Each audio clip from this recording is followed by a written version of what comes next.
if you could just sort of resume for me a little bit how your week has been so far. Belarus now is the hostage, if I may say so, of geopolitical context. Fate of my country depends a lot on the fate of Ukraine. And it's the interest of Belarusian people who are fighting against dictatorship in Belarus, who are fighting against this Russian influence in our country, that it's in our interest that Ukraine will win this war, because it will give us, Belarusians, and also other nations of post-Soviet Union space, more freedom, to choose their future by themselves.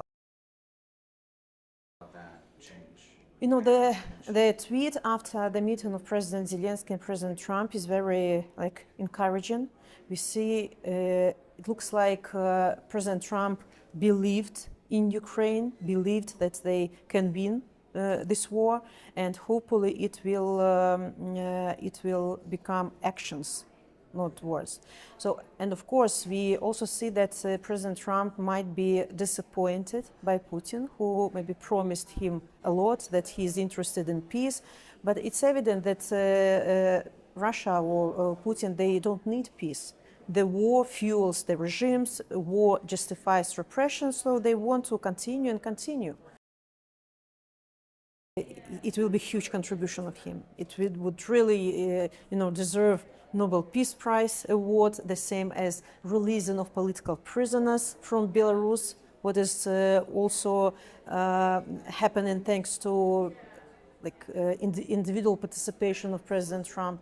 Actually, President Trump is like a peacemaker, and he wants this peace, but maybe before he thought that Putin also wants this peace, and there's just some misunderstanding, between President Zelensky and Putin. So now he says that he sees probably that Putin doesn't want it, and he believes and wants to invest into Ukraine.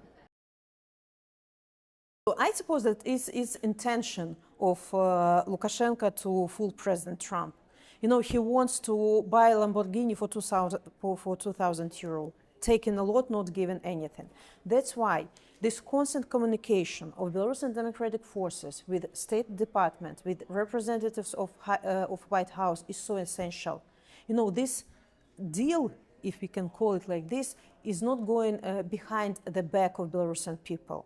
We explain to our American partners how Lukashenko may act, how he wants to do small things, just taking a lot back. So, and look, the Americans are not naive.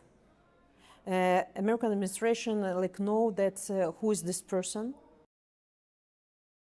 So, as you know, my husband, Sviatlana Tsikhanouskaya, was released 2 months ago, thanks to efforts of President Trump. Yeah.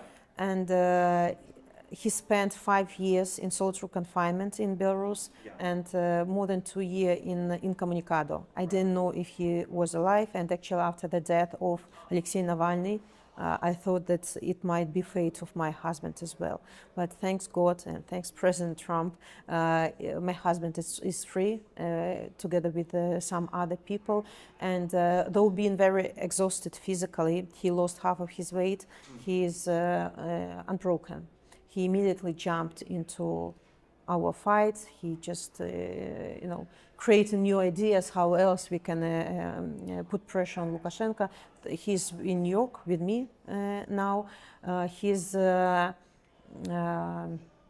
dream maybe is to meet President Trump and say the words of gratitude to him personally. I don't know if it is possible, but it's good intention.